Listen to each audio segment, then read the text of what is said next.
Com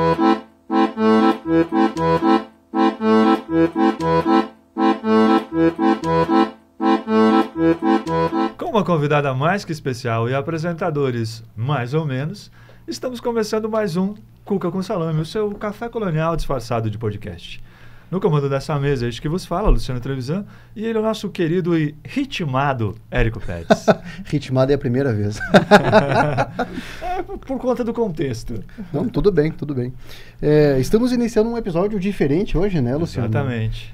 Estamos iniciando uma série de episódios que eles estão sendo criados a partir do incentivo da Lei Paulo Gustavo, né? E o nosso projeto, ele consiste em escolher 5 pioneiros da cultura aqui da cidade para poder contar a sua história e deixar um registro virtual, poder deixar no YouTube, né, a sua história, enfim, tudo que foi enfrentado enquanto pioneiro, né. Por isso é um episódio um pouquinho diferente do habitual. E exatamente. É um episódio extra também, não é o... É um Cuca extra. É um Cuca extra, exatamente. E hoje estamos fazendo o primeiro desses, né, Luciano? Isso, é o primeiro episódio viabilizado, então, com o apoio da Lei Paulo Gustavo, né? E já começamos com uma unanimidade da cultura beltronense e regional. Um dos nomes mais indicados aqui, né? Desde que tem Cuca, né? O Cuca tem pouco mais de um ano. Mas desde o primeiro episódio, quando a gente discutia aí quem seriam os possíveis entrevistados, além de a gente ter lembrado, muitas pessoas nos sugeriram que trouxéssemos essa convidada, né? Exatamente, exatamente. Obrigada. Então, é um episódio um pouquinho diferente. E antes da gente... Não, por favor, apresente a nossa convidada então, né? Tá bem. A gente até já falou, né? Mas a nossa convidada, ela é uma referência da cultura regional, para a cultura regional. Especialmente na área do balé, que é a especialidade dela. Não, especialmente na especialidade, ficou ruim, né? Não, mas passa. Não tem problema. Mas enfim, ela é formada em filosofia pela PUC de Curitiba. Desde muito cedo estudou artes, né, no campo do balé, do piano, estudou francês. Foi professora na capital do Paraná e aqui também em Francisco Beltrão, dando aula em escolas públicas e particulares, também na antiga Facibel, hoje UniOeste. Mas desde 1977, ela está aqui desde 1974, mas em 1977 ela fundou a sua própria escola de balé aqui. Já formou milhares de alunas nesse tempo, deixando um legado que se estende, vai muito além da dança, né? Se reflete também na cultura, na postura, no comprometimento das pessoas. Exatamente. Nós estamos falando da esposa do Roberto, da mãe do Roberto Filho, do Alexandre, da avó, da Júlia e da Roberta, e do Rodrigo e do Peter. Nossa querida e muito ativa Mirna Pequá. Seja bem-vinda, Mirna. Obrigada pela apresentação. O rapaz, você sai bem aqui, né, Mirna? Vocês são maravilhosos. Obrigado. Mas que legal, Mirna. Que bom te ter aqui. E, Mirna, a gente sempre começa aí com uma pergunta que não é tão fácil, né? Que é um pedido para que você possa se descrever, contar um pouquinho de ti, mas deixando um pouquinho de lado as questões profissionais que virão no decorrer da conversa. Quem é Mirna Pequá? Eu poderia dizer, resumir em 3 coisas. Primeiro, eu sou uma pessoa muito perseverante. Não desisto das coisas, não há nada que me impeça. Eu sempre vou às últimas consequências quando eu quero resolver alguma coisa ou chegar a alguma coisa. Então, isso é uma característica minha. Às vezes é meio sofrido, né? Porque né? O segundo seria ser muito positiva. Eu sempre vejo o lado positivo, acho que as coisas vão dar certo. Né? Tive muitas dificuldades na minha vida, mas todas eu acho que isso ajudou bastante, sabe? Porque você sabe que vai ter saída, que até em relação às pessoas, né? A gente até brinca às vezes, né? Com as pessoas, mas eu sempre vejo o lado positivo. Acho que não. Né? Então esse é o segundo. E o terceiro ponto que eu me vejo assim como uma pessoa privilegiada, privilegiada pela formação que eu tive e por todas as experiências que eu tive assim na vida, né? O que aconteceu na minha vida, sabe? A família que eu tive, a família que eu entrei depois, né? A minha família, o meu núcleo familiar, os meus filhos, os meus netos. Então, me considero, não que eu não tenha problema, porque eu tive milhares de problemas na minha vida, altos e baixos, sim. terríveis, mas assim, me considero uma pessoa privilegiada, desde pequena. Ótimo. Olha, Luciano, vou te dizer que é uma das melhores... É uma das melhores autodescrições que já tivemos. Muito completa. E uma descrição que fica bem visível, né? O otimismo, que eu acho que se reflete nessa disposição também que a Myrna tem, né? E que é visível no jeito que ela fala, no humor dela, que é um humor muito, muito vivo, muito presente, né? Isso é muito bom de ver isso, né? É uma das melhores descrições, então, até agora. Gostei, entrou no top 3 aí, eu gostei também.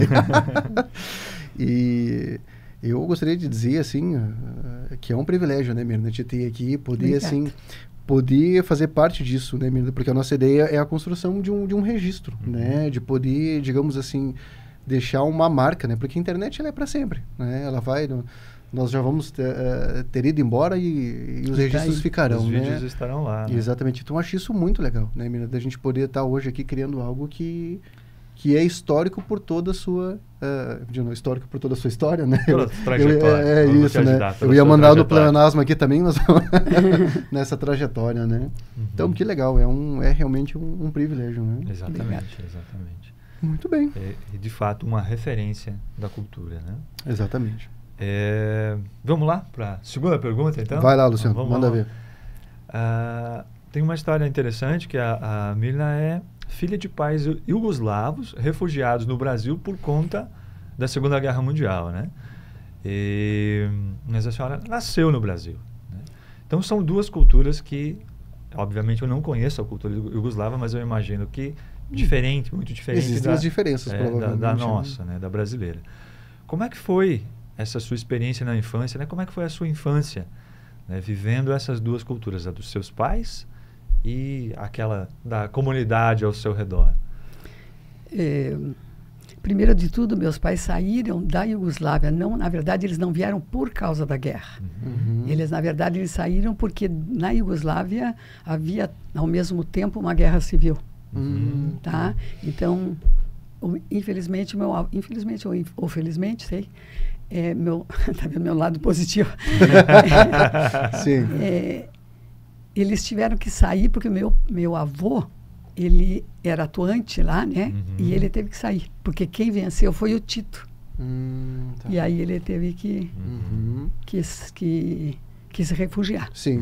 Teve que sair até de muitos lá. anos atrás, que nós fomos à a Eslovênia, que era a terra do meu pai, e o meu tio, que ainda era vivo na ocasião, ele disse: o Miran não precisava ter ido embora, não foi tão ruim aqui, né? Tudo, né, foi... Porque o Tito foi nos governos, né, assim, ditatoriais, né, comunistas, ele foi o mais tranquilo, né? Era mais...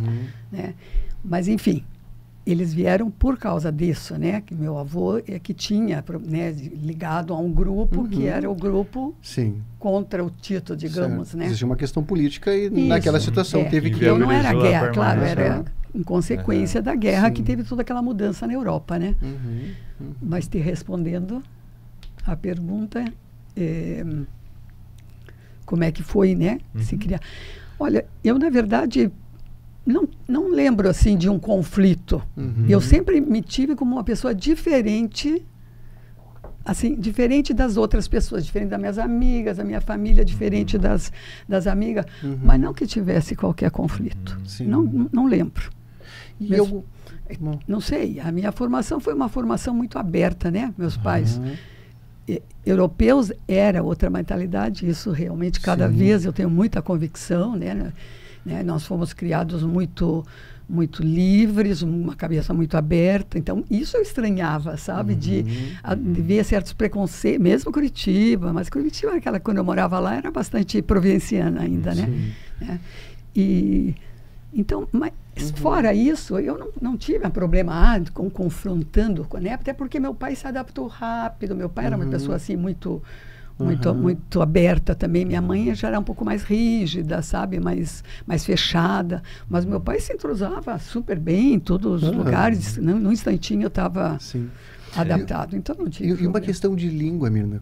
Qual é a tua língua materna, no fim das contas? Até os 12 anos, vocês não acreditam, até os 12 anos nós falávamos iugoslavo na nossa casa. Até os 12. O servo-croata, né? Que era a língua da Iugoslávia, né? Certo. Hoje é diferente porque tem cada país ali, né? Hoje tem a sua língua, as suas características, parecidas, mas diferentes. E hoje, se você vier conversar comigo em Iugoslávia, eu não sei falar nada, vocês acreditam? Sumiu. Sumiu. É claro, a gente sabe como é que é a língua, está lá na minha cabeça, né? Se eu ficar lá uns 10 dias, um mês, vai voltar tudo, com certeza. Mas se você começar a falar, eu vou te entender, mas não vou conseguir falar absolutamente. Acho que eu vou te entender, não sei.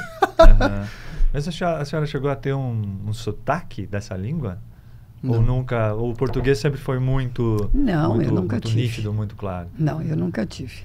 Porque aprendia, né? Sim. Na verdade, como Cresceu toda criança, com as aprendi duas. Falando em casa servo-croata e na escola, nos amigos, nos... Português. Nunca. A minha mãe nunca... Meu pai também não perdeu. Sabe? Minha mãe e meu pai nunca perderam o sotaque. Minha mãe tinha um sotaque muito carregado. E o meu pai também.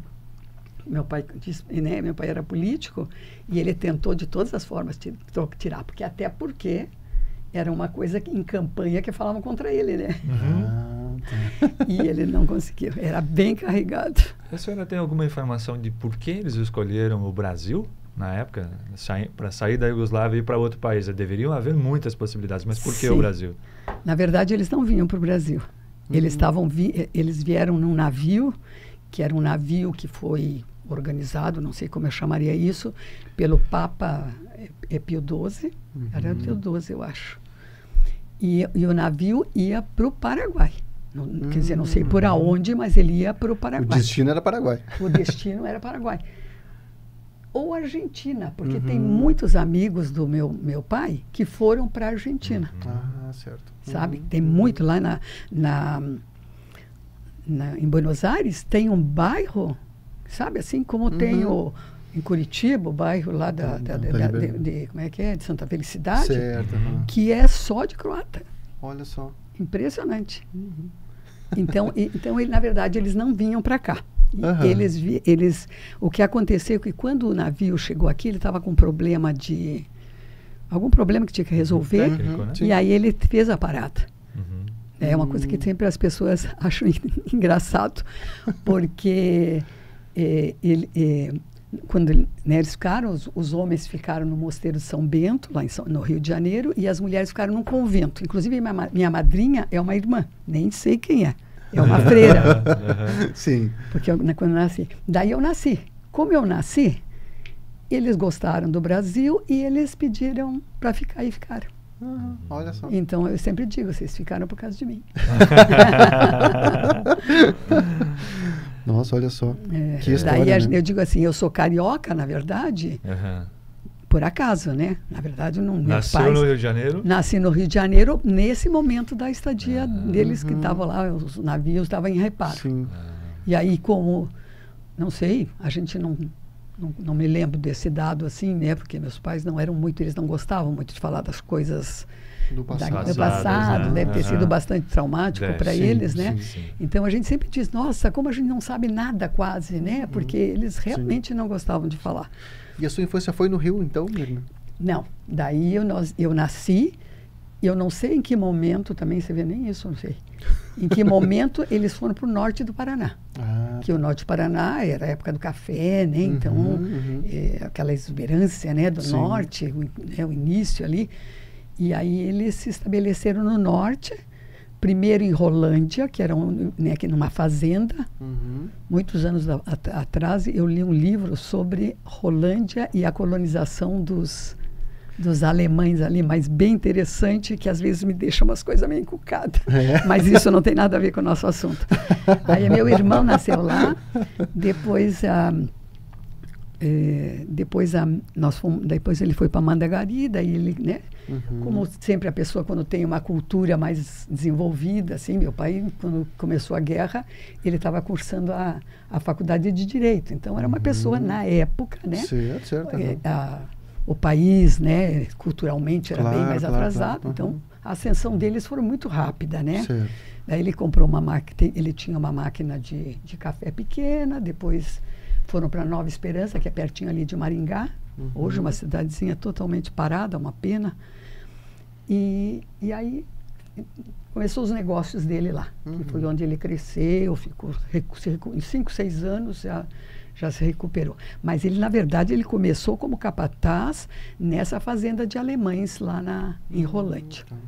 Né? E aí, como lá em Mandaguari, que era onde ele primeiro, dos lugares que ele estava, não tinha, era uma cidade bem pequena, não tinha escola, eu e a minha irmã mais velha, com 6, 7 anos ela, voltamos para o Rio de Janeiro e aí ficamos 2 anos lá estudando. Fiz o primeiro e o segundo ano no Rio de Janeiro, que era uma época maravilhosa, né? Nossa, o Rio era maravilhoso, não era essa coisa triste. Totalmente diferente do que se transformou, né?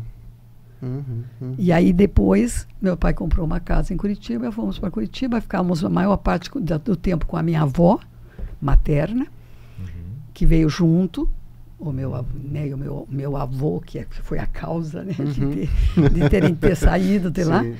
E aí passamos, né, meus pais trabalhavam no norte, minha mãe trabalhava com meu pai sempre, e daí morei toda a minha infância e né, minha meninice e a minha adolescência e juventude em Curitiba.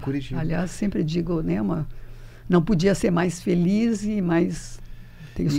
Só tenho lembranças maravilhosas. E quais eram as brincadeiras, Mirna? O que tu gostava de fazer quando era criança? O que a menina Mirna brincava? A menina brincava.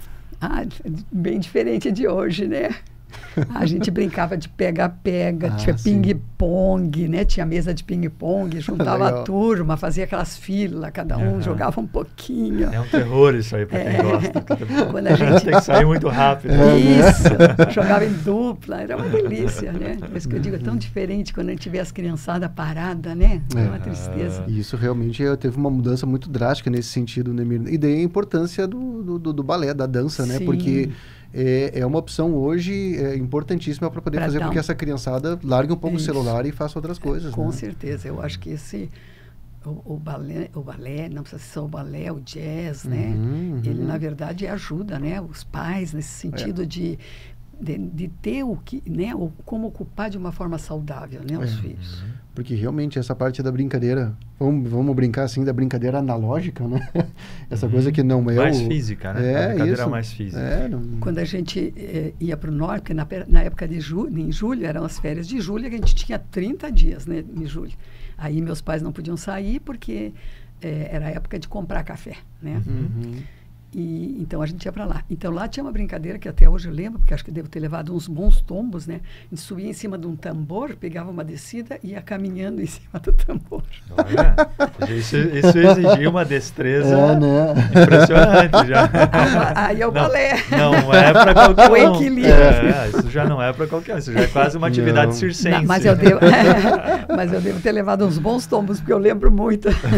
Mas era divertido também. Mas os tombos são importantes, né? Os tombos também fazem parte.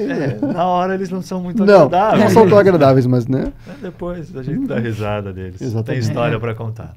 É um sobrenome eslavo, né? Como você já falou aí. O meu sobrenome é Pirir, com esse... Tem esse no final. Mas, na verdade, as pessoas, com o tempo, se tirou o H do fim e ficou só Piri. Que não tem nada a ver com o sobrenome, né? Original. Mas imagina, né? Se um nome simples como o meu, que é Érico, as pessoas já se atrapalham, né? Imagina Sim. Na verdade, nem Pequá é tão simples, né? Não, Pequá, também para não escrever, acho que é um dos sobrenomes que as pessoas mais erravam aqui. Eu aprendi muito rápido por conta do jornal, né? Onde que vai o acento. Você acredita que quando eu comecei a namorar o Roberto, a gente naquela época tinha diário, né? O diário. Eu escrevia Pequá com Q-U-A. É que, na verdade, supostamente é um sobrenome francês. Há controvérsia, mas a gente lê como se fosse um sobrenome francês. Ele soa bem francês. Bem francês. E tem, no sul da França, tem tem famílias. Tem pecuá. Tem pecuá. Uhum. E na Argentina, em Buenos Aires, tem muito pecuá com Z. Olha só. Que deve ser a mesma origem, essas variações que acontecem, né? Algumas trocas Ah, de letras, o avô do Roberto, inclusive, ele tinha uma prima que morava lá. Então, eu acredito que os pecuá, né, que são do Rio Grande, né? A família pecuá é do Rio Grande. Eles devem ter vindo, né? Do Rio, da Argentina, provavelmente. Sim. E falando no Roberto, Mirna, como vocês se conheceram? Nos conhecemos em Curitiba, quando eu estudava no 2º grau. A irmã dele estudava na mesma escola que eu. Ela estudava no internato. E nem conhecia ela, né? Porque eu estudava no semi-internato, né? Eu fiz o 2º grau. E naquela época era de manhã, a gente almoçava na escola e voltava às 3 da tarde. E aí depois é que eu ia fazer as minhas atividades extras, né, que eu tinha. E tinha também um amigo em comum, sabe? Que hoje é um advogado, que minha família conhecia a família dele e era muito amigo do Roberto, colega de faculdade. Ele estudava nos Maristas, como é o nome daquele colégio tradicional, agora esqueci. E aí a gente acabou se conhecendo, sabe? E até, de certa forma, esse amigo foi quem fez ele fez a ponte. Intermediou.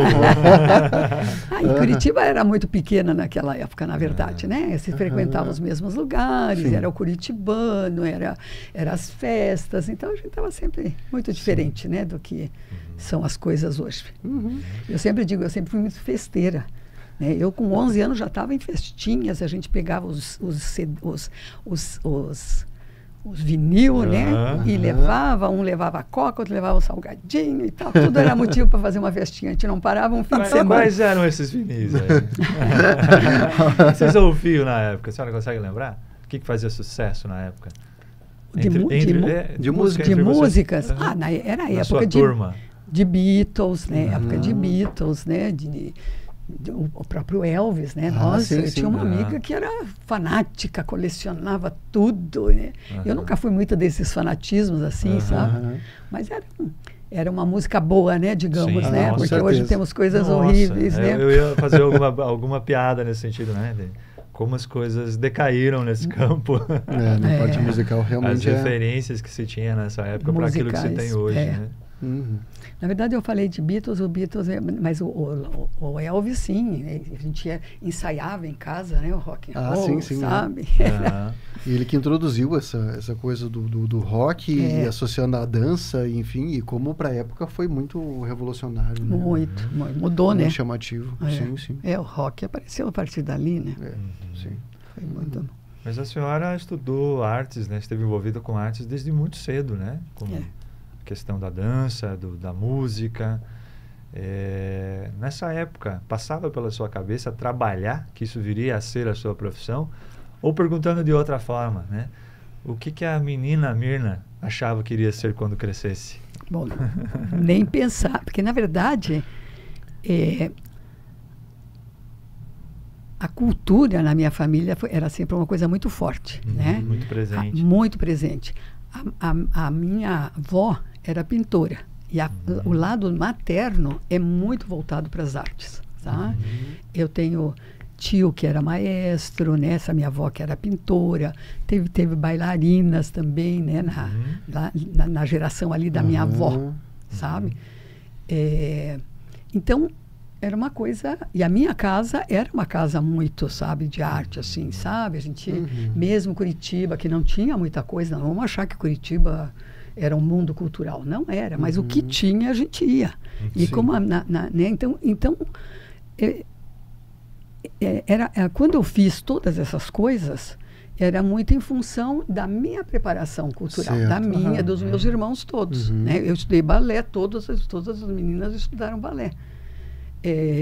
Fiz piano, as minhas irmãs menores não, mas a minha irmã mais velha também fazia. Estudava francês. Tinha um concerto na cidade, a gente ia, né? A minha avó, que era quem ficava mais com a gente ia, né? Coisas pontuais, pequenas, não era uma coisa assim, grandes espetáculos, nada disso, né? Porque né, o centro, na verdade, na época, era Rio-São Paulo, né? Sim. O resto do Brasil, as coisas grandes, culturais, pouco aconteciam, né? E então, a minha formação não era nem pensar em fazer... Era tão natural? Era tão natural. Você vai... Como você tinha que estudar, né? No colégio, preparar. Aliás, lá em casa, isso era... Sagrado. Você podia fazer... Eu tive muita liberdade na minha formação. Mas a responsabilidade de estudar era uma coisa que não tinha, né? Se você falhasse nisso, você perdia todas as duas regalias. Se você cumprisse, acho que por isso que essa coisa da responsabilidade é tão forte em mim, sabe? Então, que às vezes eu acho que é até demais. E acabei passando para meus filhos também, sabe? Eu acho assim, que é uma coisa que podia não ser tão forte. Então te respondo isso, sabe? Que era da minha formação, nunca pensando, né? Meu pai, minha mãe sempre falaram, né? Na época, uma coisa não nem um pouco comum. Ninguém vai casar cedo aqui, depois dos 25 anos. Para a época era uma coisa imagina, casar com 25 anos, era uma solteirona, né? Né? Vão fazer faculdade, vão trabalhar e depois vão pensar em casar. Não que a gente não tivesse namorado, mas mas tinha esse protocolo. Então, na verdade, eu fui criada desse jeito. Você tem que cuidar da tua formação, né? Para depois você pensar em resolver como vai ser, né, a tua vida. Então, jamais pensei. Foi essas coisas que... Foi acontecendo. Não foi bem acontecendo. A minha vida foi dando umas viradas, né? Sim, não foi exatamente não foi pensado, né? Não foi decidido. Não foi decidido. Foi decidido, mas não foi uma coisa premeditada, né? Ah, certo. Né? Pensada na época, né? Mais tarde, né? Sim. E Mirna, como foi então a vinda para Francisco Beltrão? Como isso aconteceu? Bom, eu casei, né, com o Roberto lá em Curitiba, tive 2 filhos, e aí o Roberto teve alguns problemas lá, né, e ele recebeu uma oportunidade de vir ou para Cascavel ou para Beltrão, e a família dele morava aqui. Ele trabalhava com essas coisas não me lembro bem, eram essas coisas financeiras, sabe? Apareceu um negócio, ele trabalhava com isso lá, e apareceu para ele vir para cá. Não, ele trabalhou com outras coisas, mas no momento apareceu aquilo.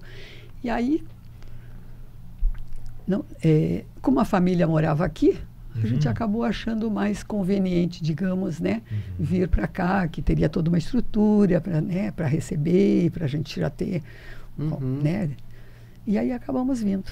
Na época a senhora já estava formada, né? Quando vieram. Já estava formada, já estava trabalhando, já tinha os filhos. Né? Quando eu vim, o Alexandre estava com 4 anos e o Tinho, a gente chama ele de Tinho. O Tinho tinha 6 anos. E então aí foi uma primeira virada na minha vida, assim, sabe? E a senhora já trabalhava em Curitiba? Já trabalhava. Trabalhava num colégio estadual, ali no Batel, porque meus pais moravam ali no Batel.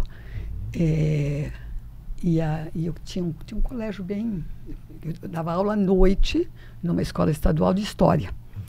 E no Sion, que é uma escola tradicional, particular, eu dava aula de Sociologia. Daí eu estava com as crianças pequenas, né? A gente teve alguns reveses financeiros, aí deu aquela virada na vida da gente.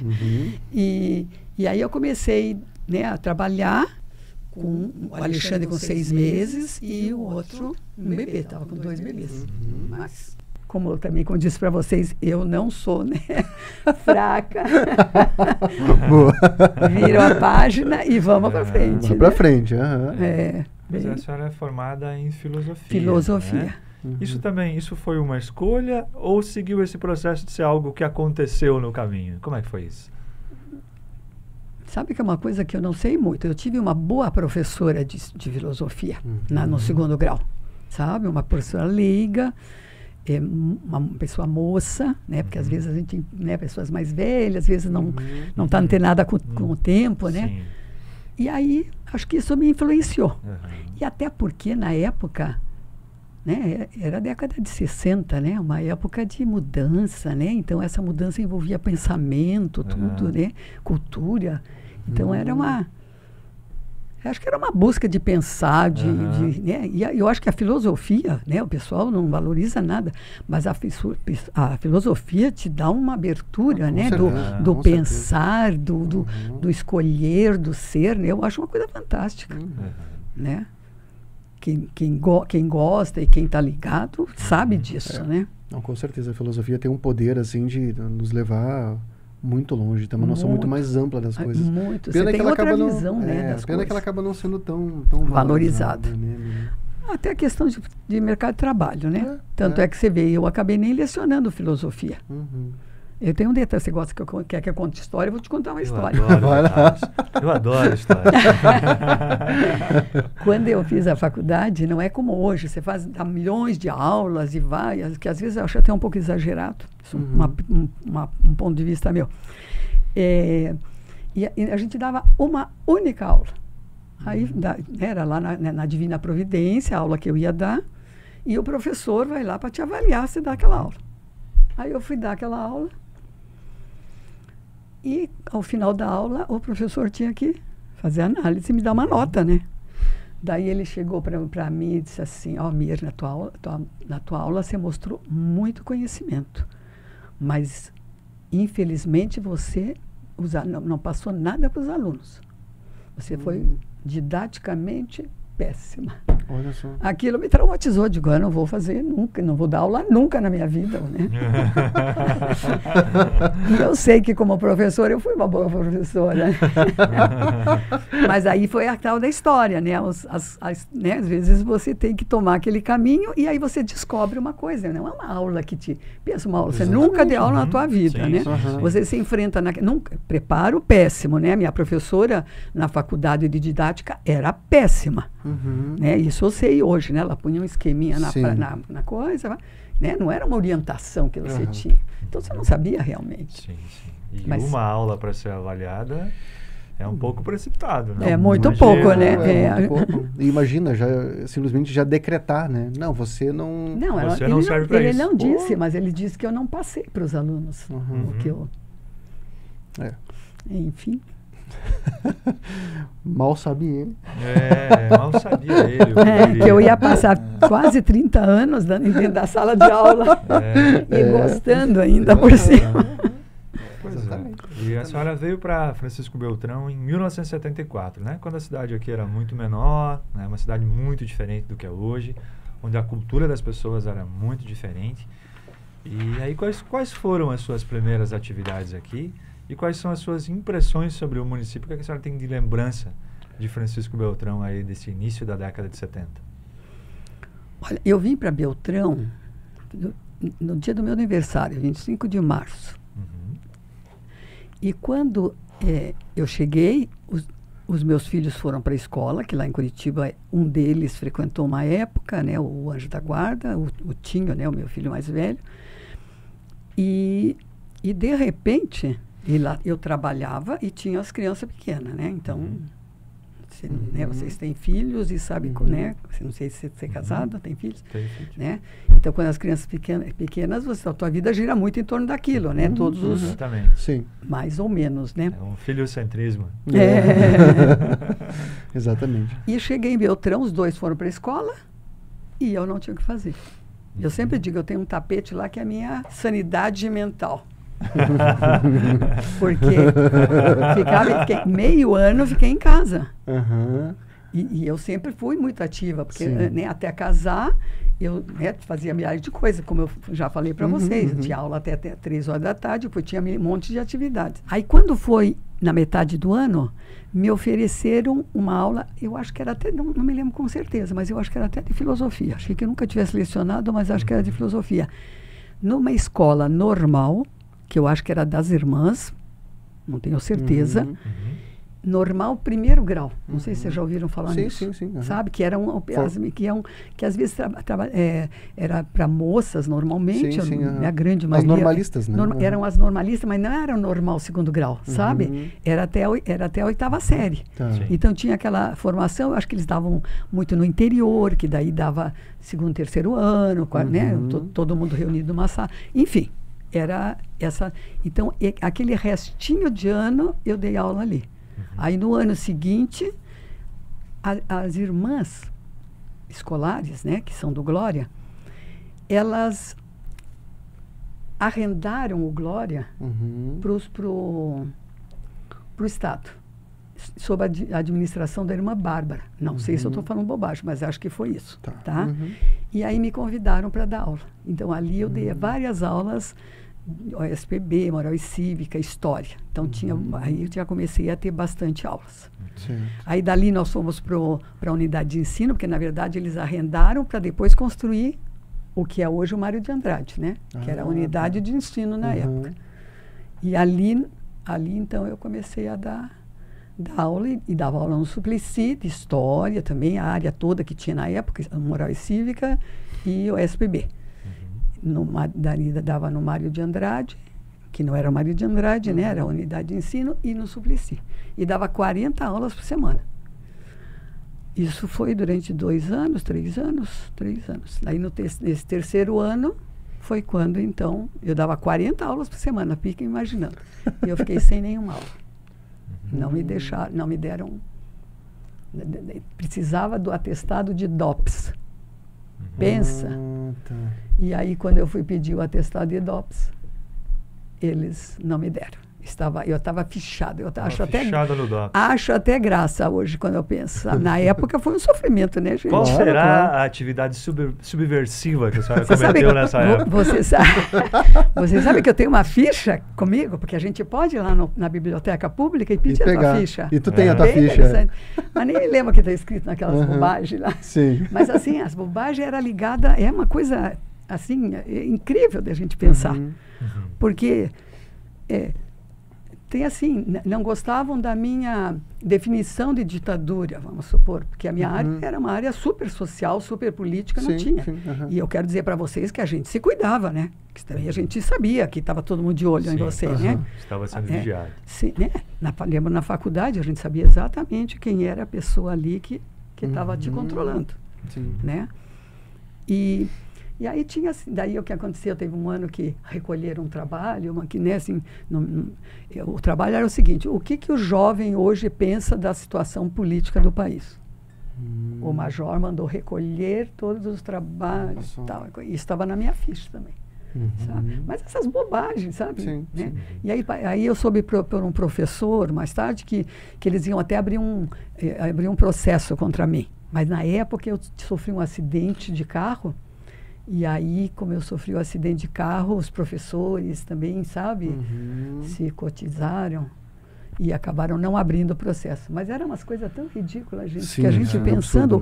Vocês nem têm ideia do que foi, né, esse período, sabe? Só quem viveu e viveu nesse lado, né, no lado do negro, digamos, né, do país naquela época, que sabe, né, os absurdos, as injustiças, né, as coisas que aconteceram.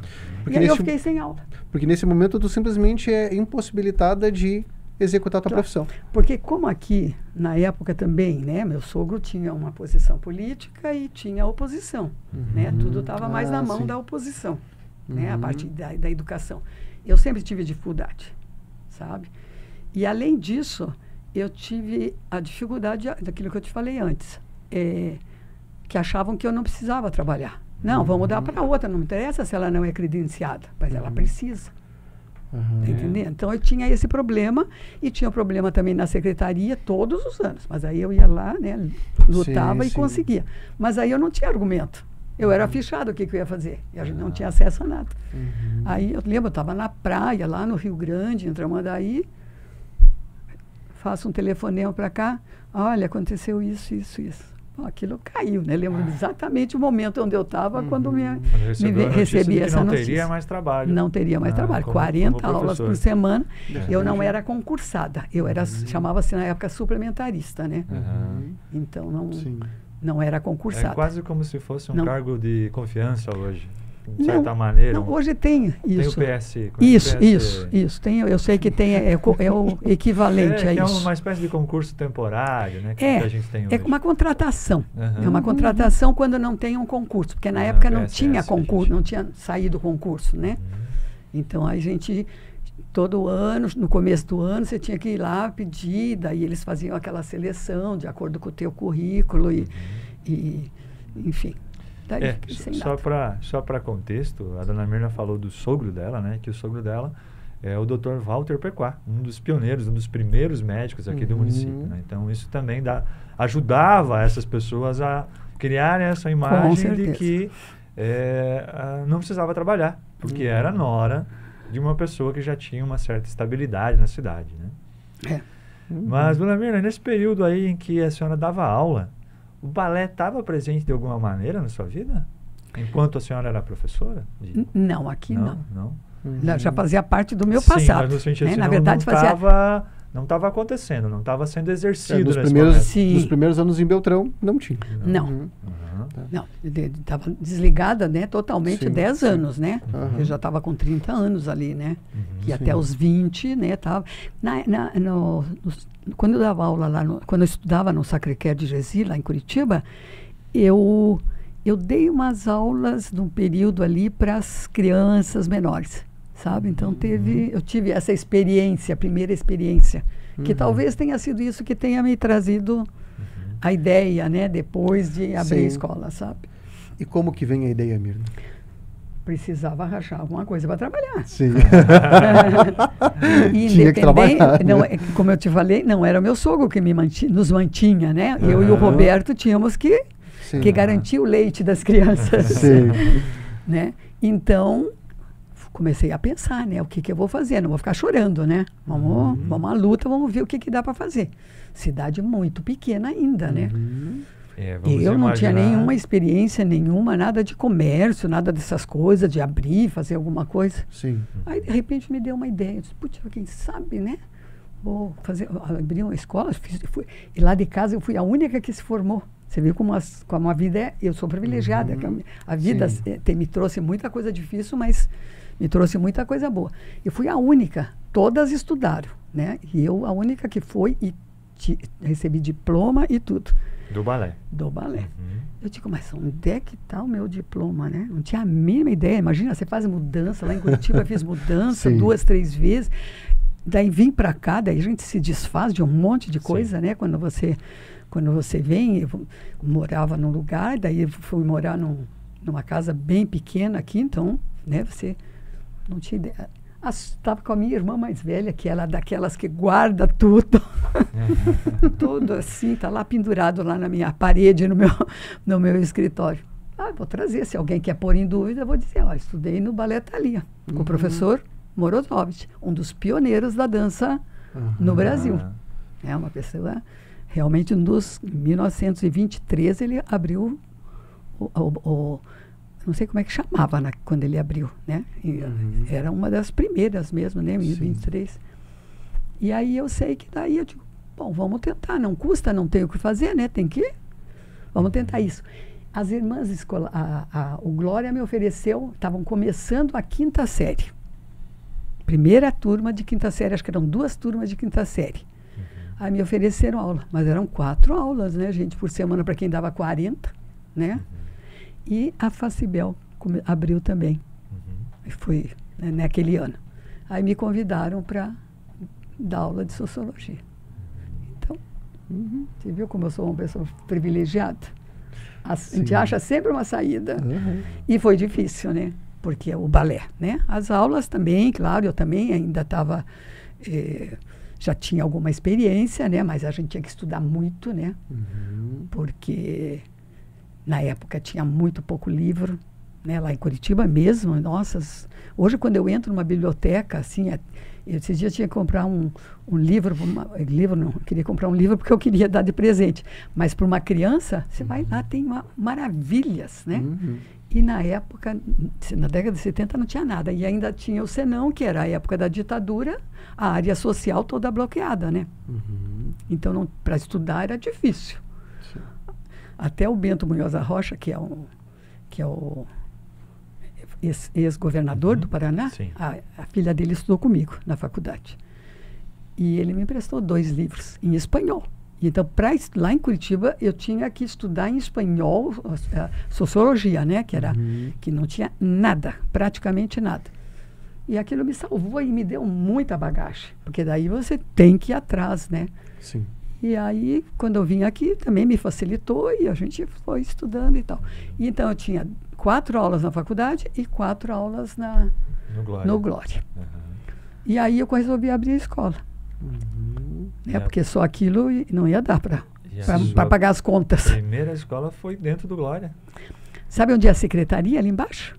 Aquilo, né, no bloco da frente, né? Ali onde é a secretaria, aquela parte toda da secretaria era a minha sala de aula. Aí ali tem um corredor, que não sei se vocês alguma vez entraram lá, e tinha um vestiário. Era tudo que eu precisava. Né? Elas me alugaram, coisa baratinha ali, me pagavam, eu não sei nem o que eu pagava, né? nem recibo a gente assinava. Era tudo na confiança. E aí foi. Às vezes as pessoas pensam assim, como é que foi? Difícil, né? Assim, mas olha, na primeira turma, eu tinha uma turma de pequenininhas, de 6 anos, que era a idade que eu achava que devia dar aula, né? Não é como hoje, que a gente tem todo um preparo para dar aula de crianças de 3 anos. É de 5 anos, de 5 pessoas, 5 crianças de 6 anos. E tinha uma outra turminha, mais mocinhas, digamos, 14, 15 anos, não sei.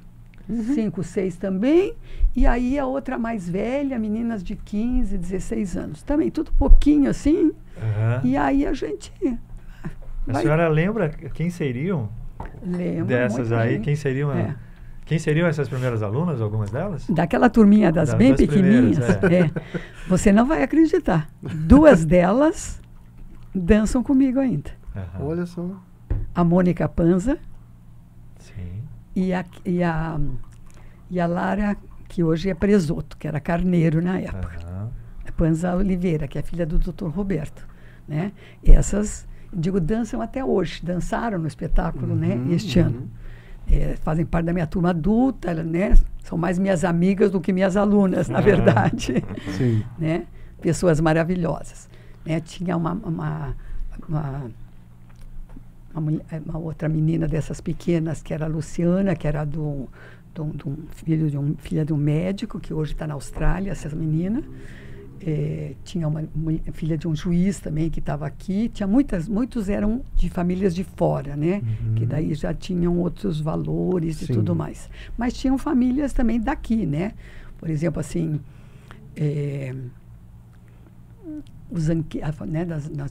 da família Zanquete tinha bastante alunas. A Marisa Zanquete, que hoje é...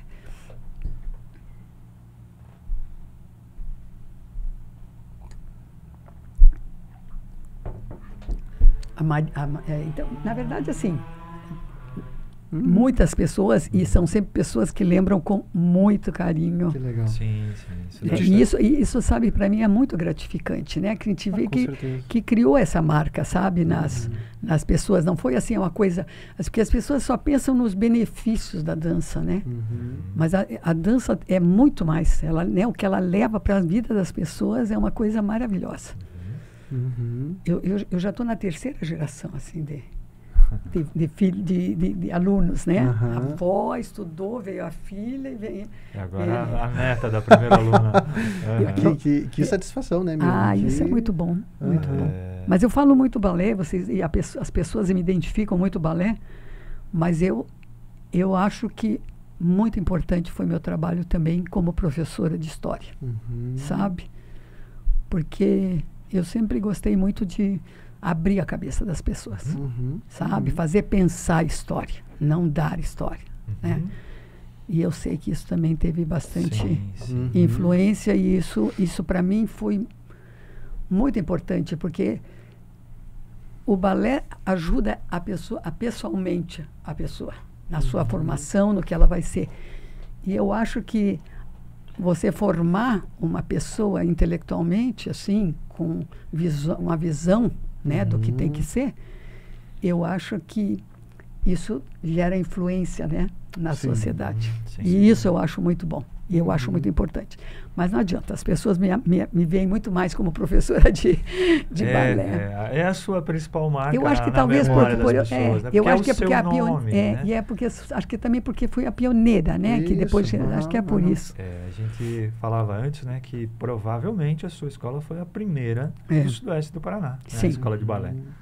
Eu acho que foi a primeira, não tenho conhecimento. Também não tenho registro de outra nesse período.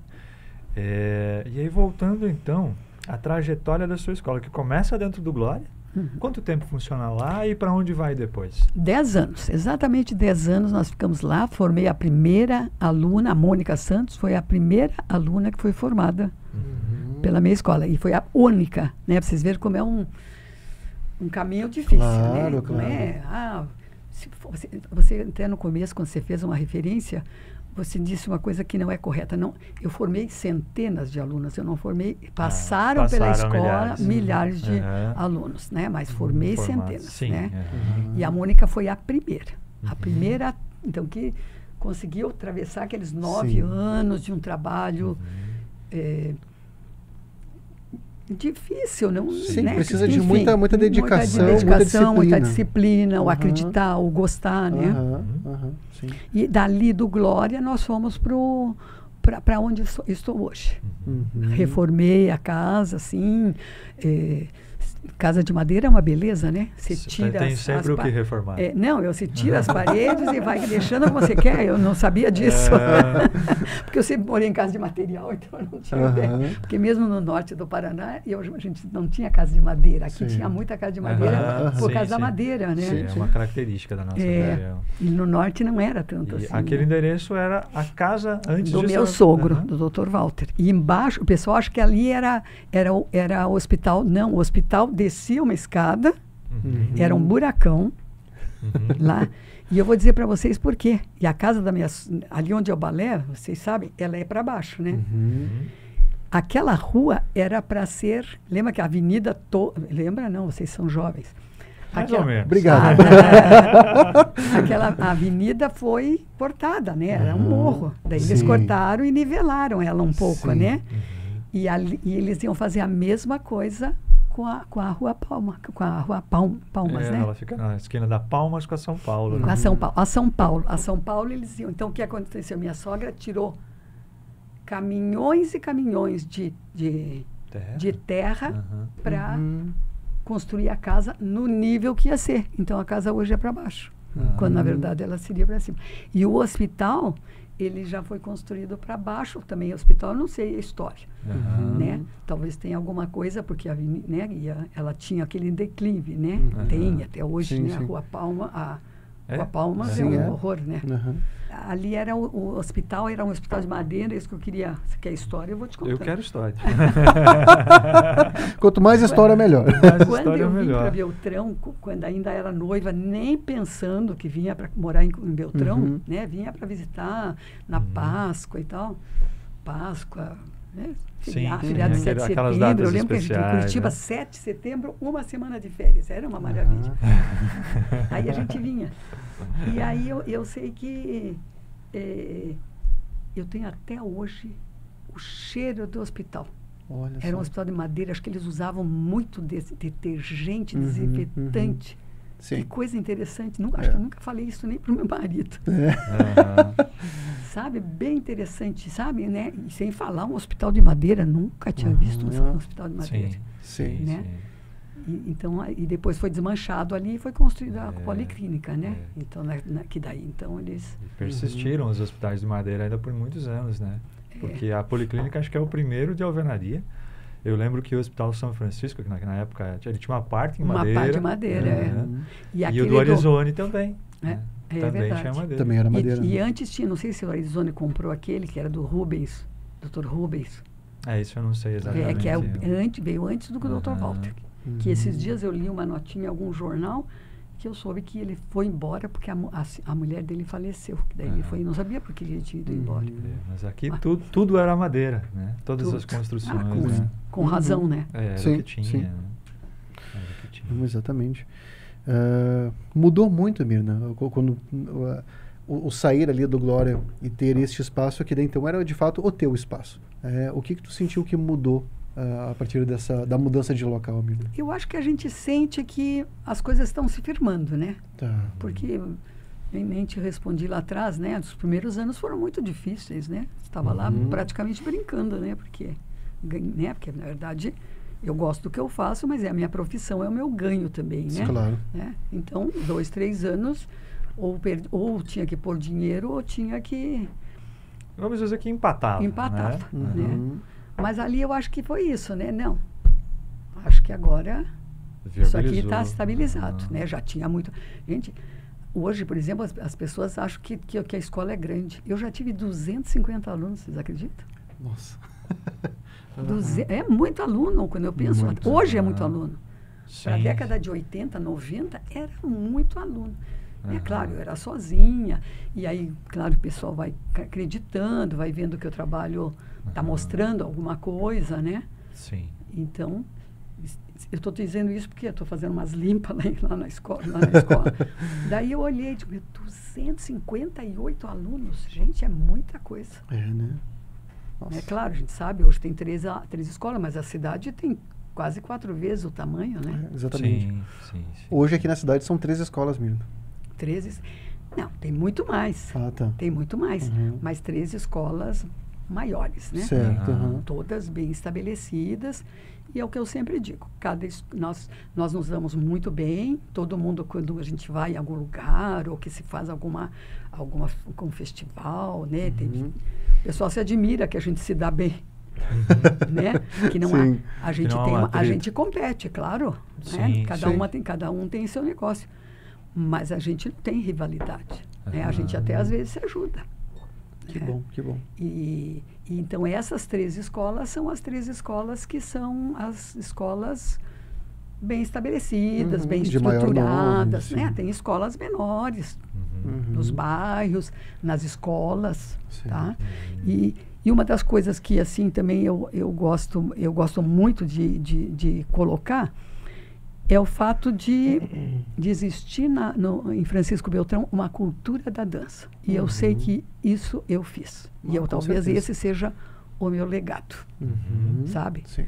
Né? Tem aquele legado individual, mas o legado para a cidade é ter criado uma cultura, né? Da dança. Sim, tá? Exatamente. E nesse ponto eu acho que também tem uma coisa que contribuiu, porque faz mais de 20 anos que eu faço com a prefeitura uma parceria e a gente apresenta para as escolas municipais, sabe? E como eu sempre digo para as minhas alunas, quando a gente vai fazer a apresentação, tem que apresentar como se fosse apresentar para o presidente da República. Não aceito que seja sem seriedade, sabe? Então, a gente sempre fez isso. A iluminação, como vai ser para o espetáculo, porque sempre eu faço coincidir com a época que eu faço uma representação com formatura, às vezes assim, na metade, no primeiro semestre. Então, quando é daí, então, nessa ocasião, já aproveito. Já está tudo lá estruturado. Tá tudo organizado. Né? A gente não cobra nada, é uma coisa, né? E aí, então, a gente faz assim, tudo exatamente como a gente vai fazer no final da semana para o público, para as famílias e tudo mais. A mesma iluminação, o figurino tem que estar impecável, a coreografia tem que se concentrar, porque tem que ficar o melhor possível, melhor ainda. E é o que eu digo, talvez seja a única oportunidade que aquela criança ou aquele jovem tem de ter contato com a arte. Se você apresentar uma coisa de má qualidade, ele não vai ser tocado. Agora, se você apresentar uma coisa bonita que a toque, aquilo ela vai marcar a vida dela. Ela vai ter uma então, referência muito boa. Então é isso que eu acho. E eu acho que isso ajudou muito. Porque a gente faz 20, acho que vai Desde a época da Lucimar na cultura, nem sei quando é que foi. Foi onde a gente começou. Lá na década fim da década de 80. Então faz muito tempo. Que legal, isso democratiza a cultura. Com certeza. Arte, né? Mas por falar em apresentações, isso sempre foi uma tradição da sua escola, ter essa apresentação maior, assim, que a gente sabe que toda escola faz, né? Mas para a dança, eu tenho a sensação que precisa de espaços mais específicos. E no começo eu não sei quais eram. Eu acho que hoje a gente está muito bem servido de bons espaços, né? Tem muita opção hoje para espetáculos aqui na cidade. Mas no começo, lá no início da escola, quais eram as opções? Onde é que se apresentava? E fora era da possível escola? fazer? Era possível? Tudo que é lugar. É bem interessante. Deixa eu ver onde é que eu fiz a primeira apresentação. Vocês também não lembram porque não existe mais. Tinha um teatrinho chamado Teatro Real.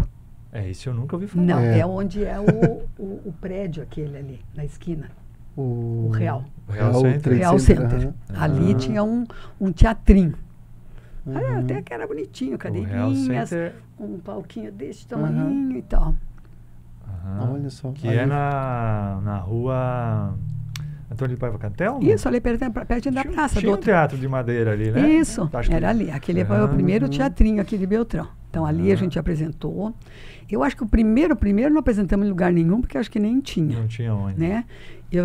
Então a gente, na verdade, eu nem lembro se a gente fez uma apresentação da escola, mas desde o começo do ano, eu acho que é porque eu tinha essa tradição da minha escola lá em Curitiba, então eu achava que no final do ano tinha que ter alguma coisa, né?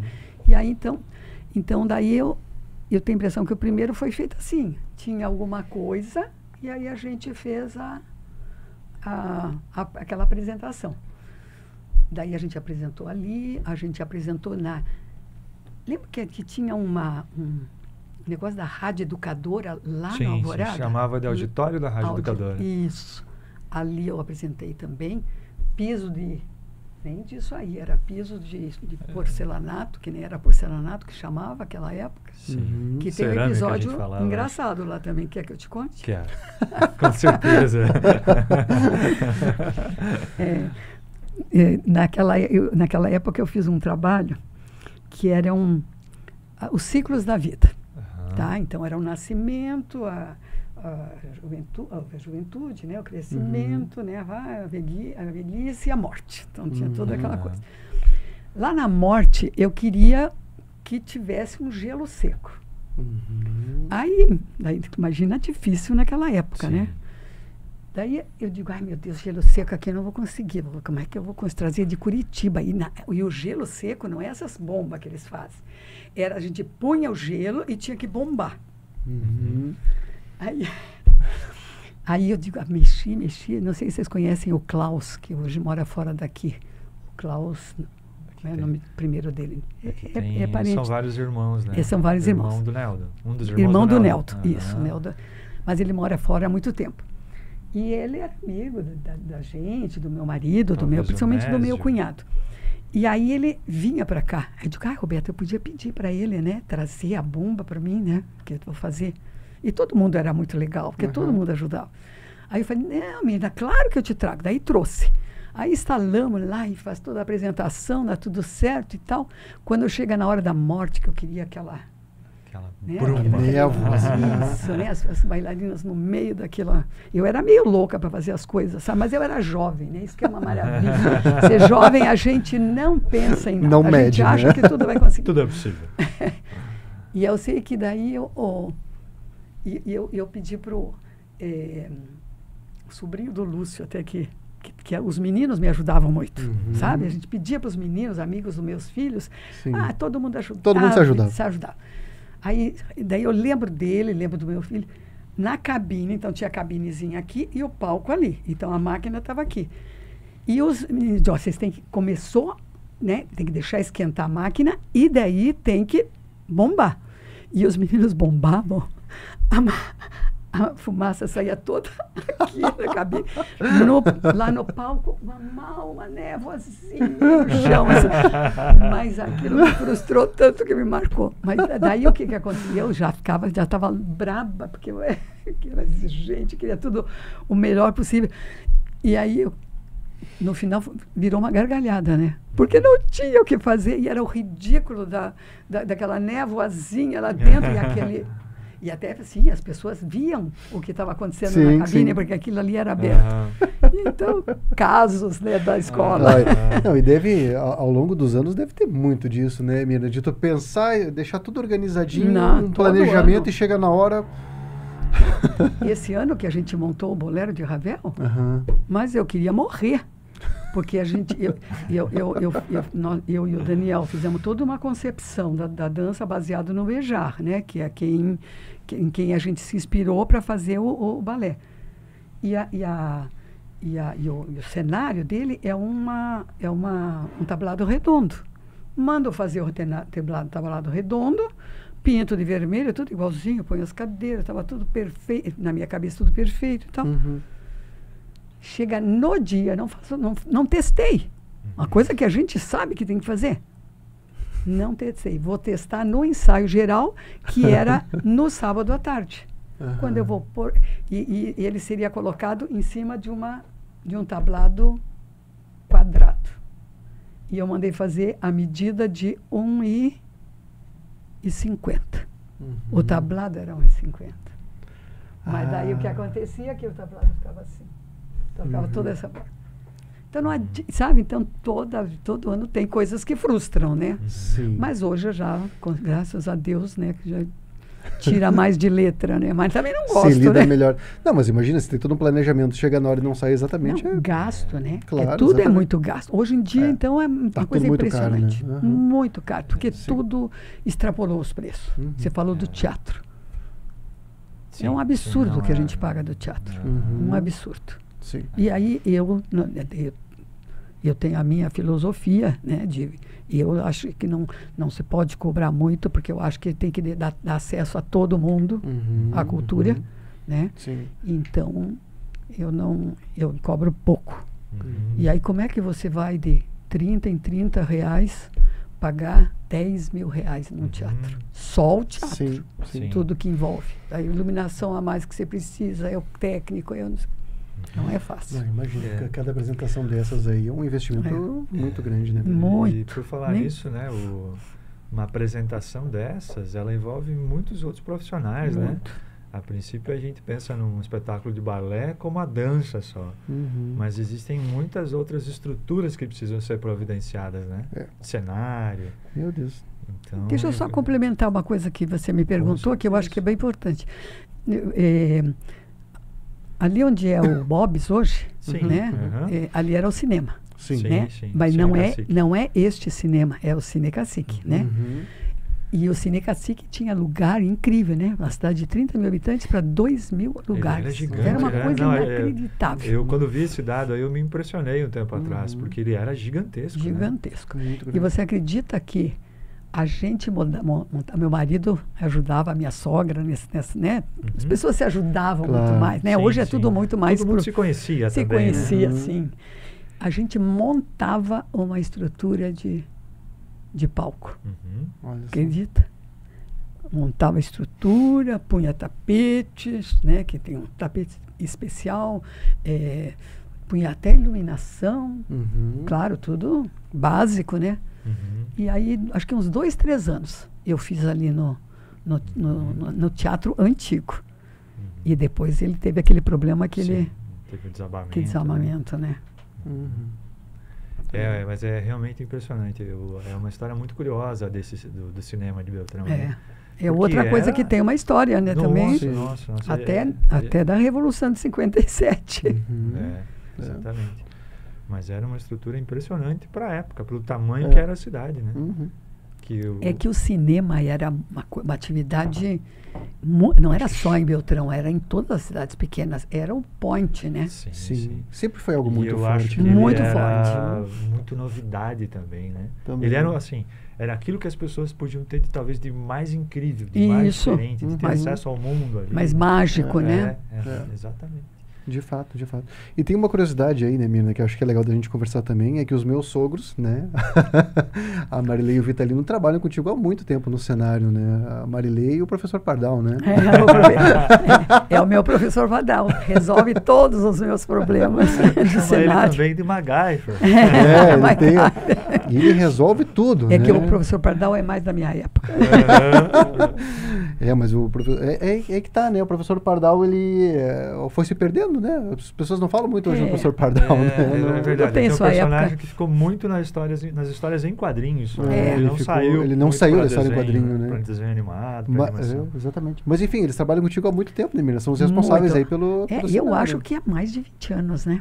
Eu acho. É bastante Olha, tempo, na verdade, pessoas maravilhosas, né? Tanto a Marília, uma artista fantástica, fantástica.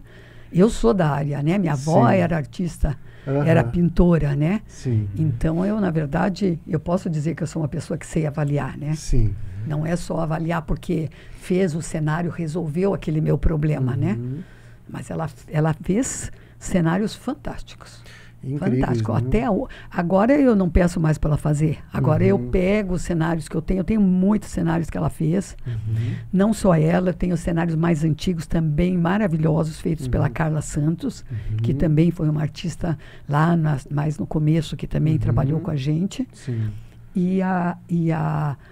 Então eu tenho da Marília, nossa, então a gente faz o quê? A gente revitaliza os cenários, melhora o que a gente acha que não ficou tão bom como podia ter ficado, mas assim, artisticamente são impecáveis. Eu fico muito impressionado. É aquilo, né? São uns painéis gigantescos, assim, de uma precisão. Não, é uma coisa incrível. Eu não sei nem desenhar nada. Então, para mim, é uma coisa do outro mundo. Assim, né? Como é que uma pessoa de uma folha, assim, né? De um desenho, que às vezes é ela que faz aquele desenho, ou tira, ou a gente troca ideia, né? De como é que vai fazer, o que eu quero. Sim. Né?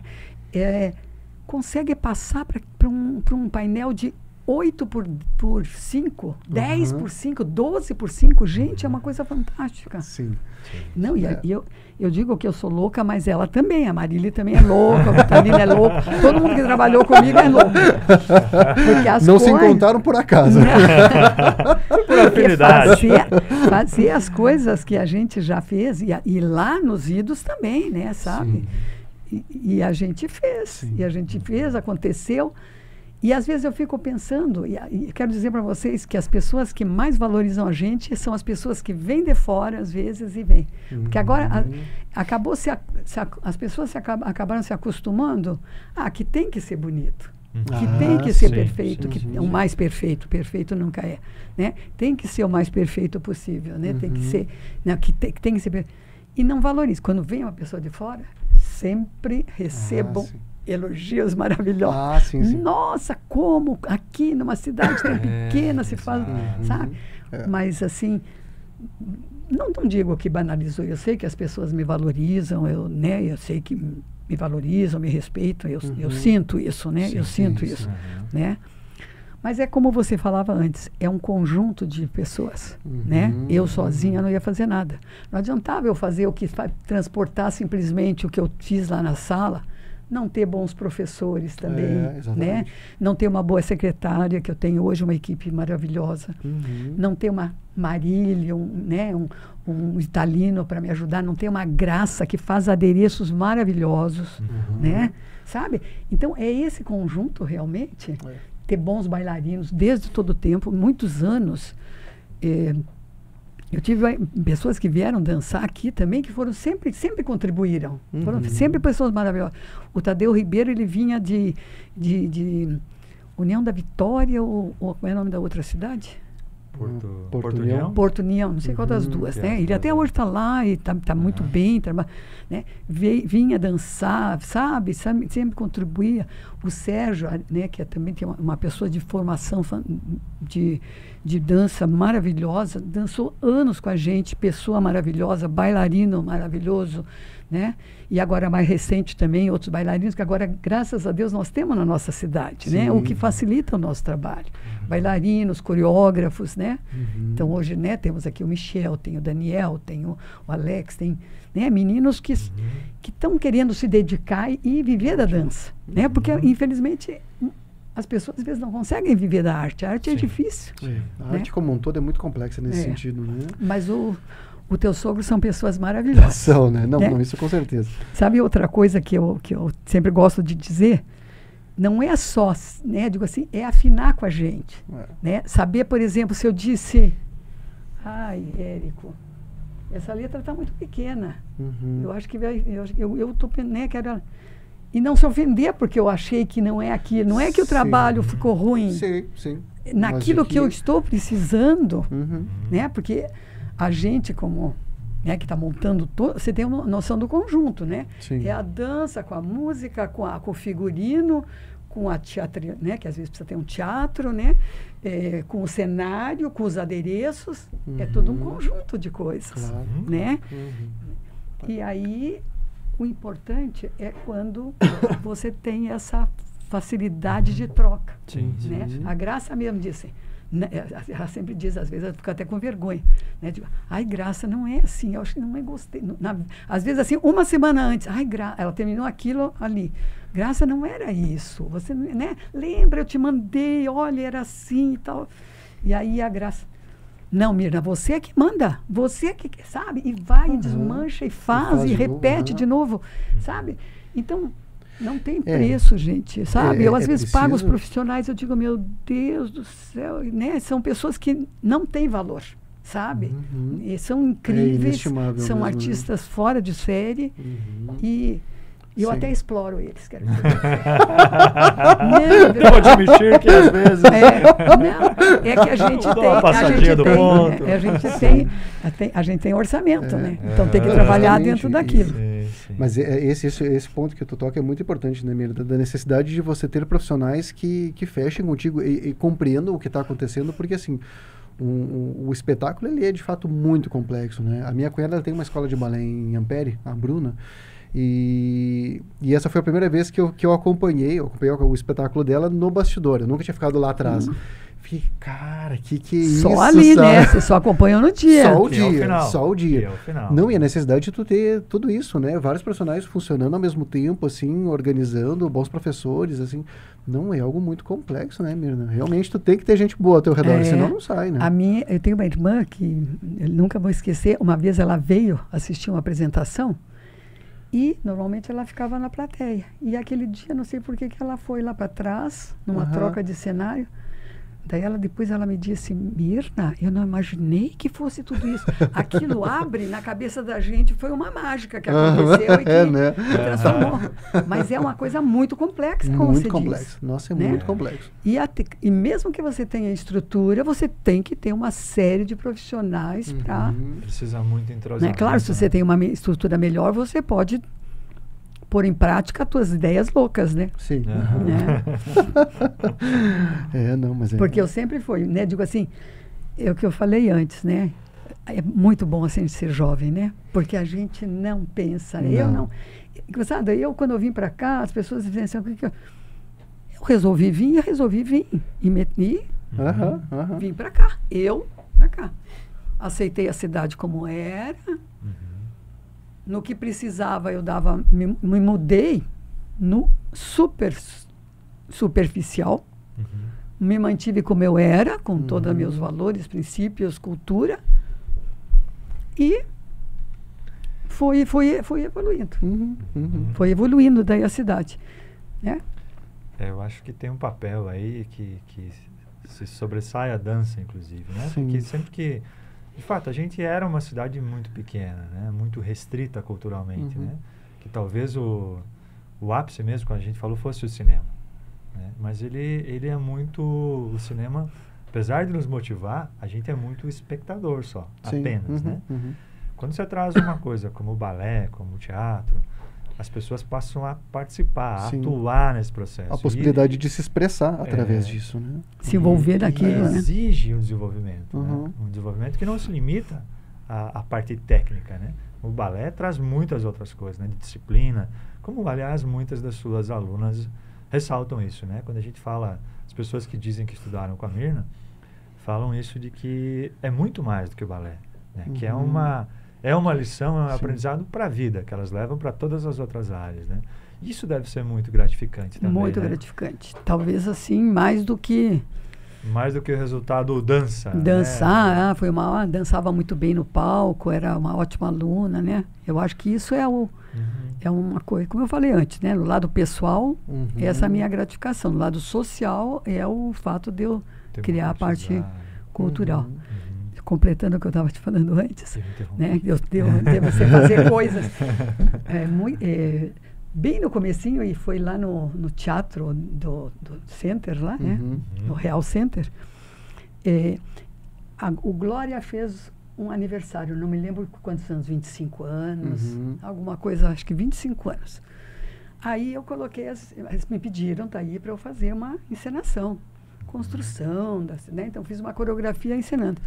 E pus as meninas de freiras, algumas meninas de freira, a irmã ia dançar, né? Claro, era dança, né? Tinha que pôr para dançar.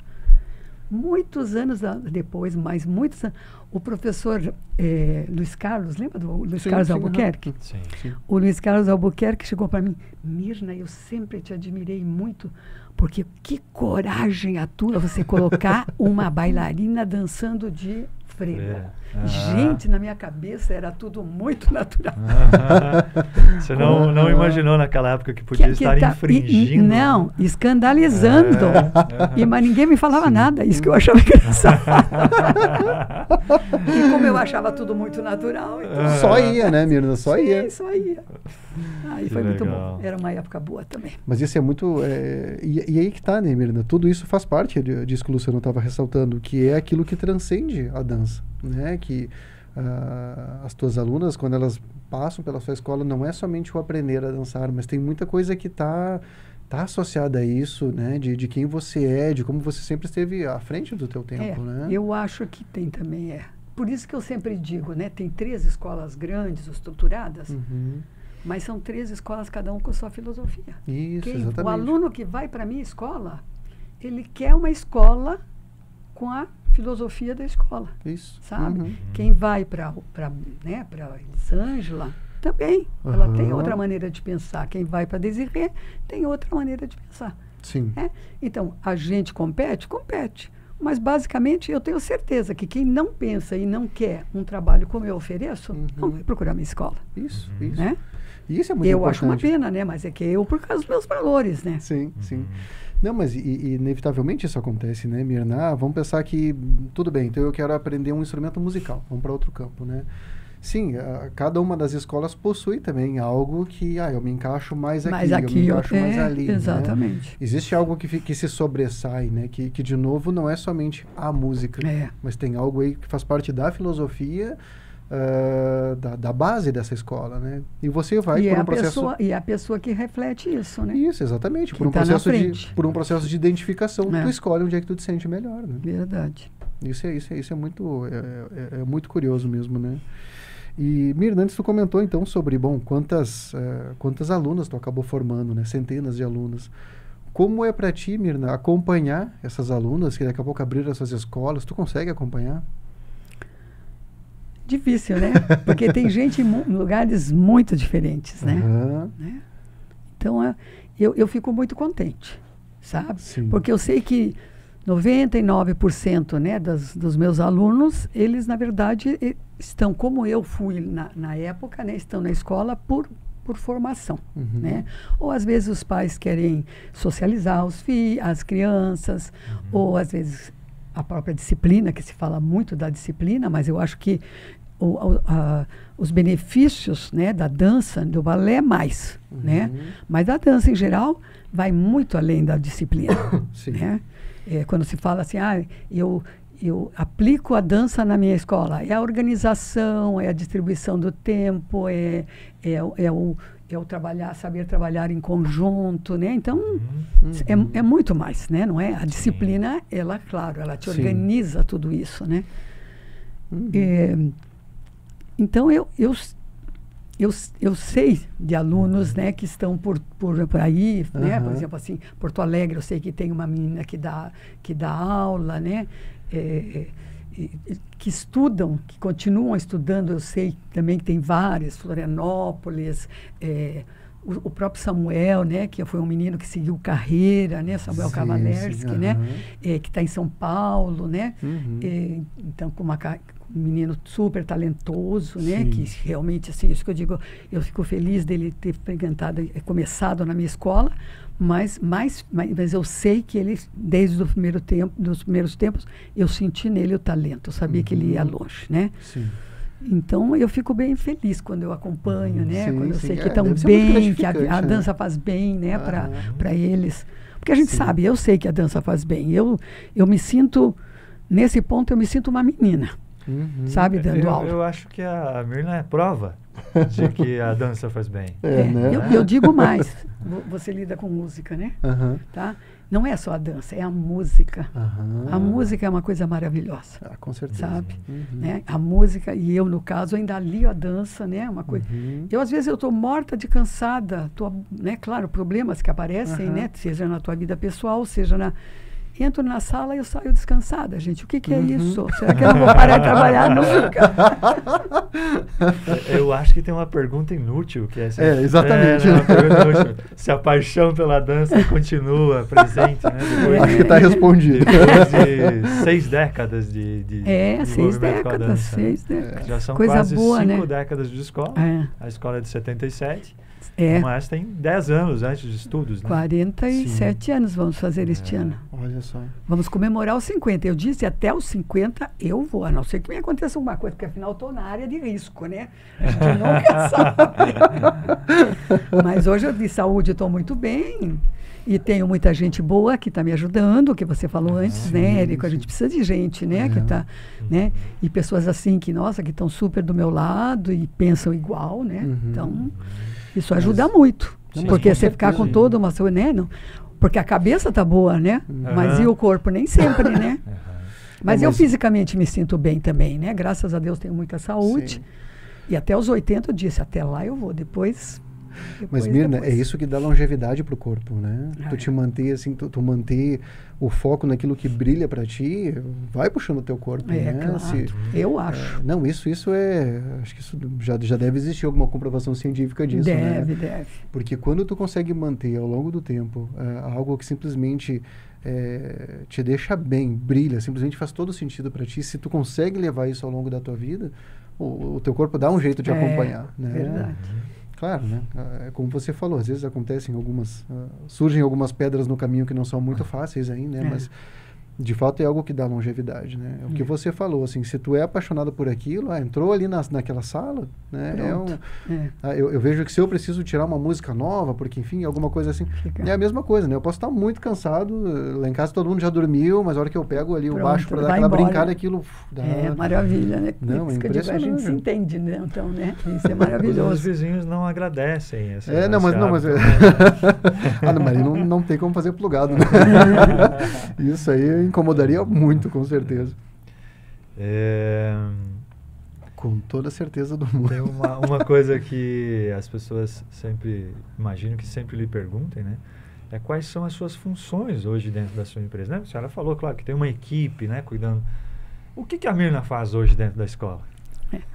A maioria das pessoas acha que eu estou lá, né? Porque muitas vezes eu estou ali principalmente assim de manhã, que é só aula para criança, né? Eu já disse, criança não posso mais dar aula, porque se eu sentar não levanto.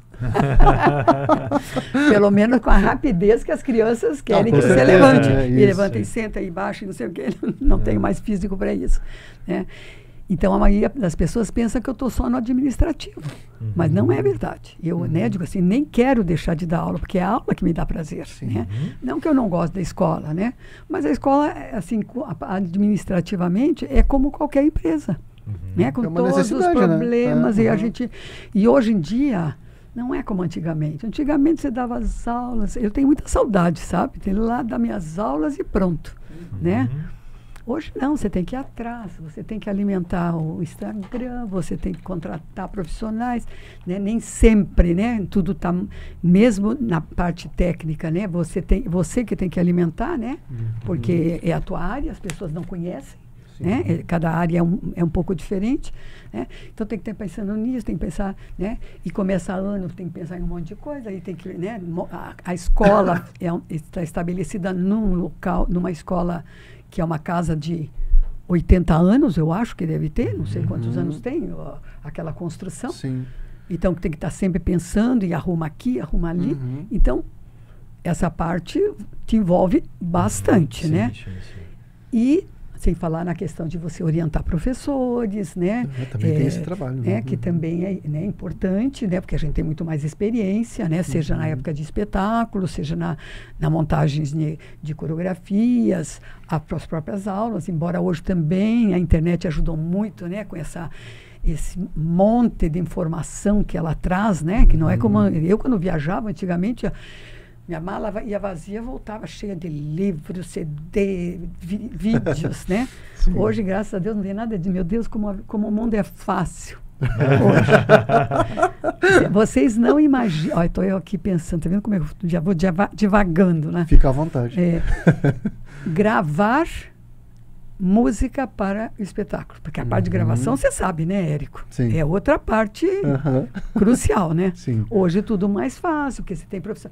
Não, lá ia eu na varanda, lembra? Sim. Já ouviram falar? Já ouvi falar, né? já ouvi falar. A varanda, e aí eu na varanda, e eu às vezes, outra coisa que eu digo que eu acho que era meio louca, o que as pessoas deviam pensar, né? Eu e o cara lá dentro, sozinhos.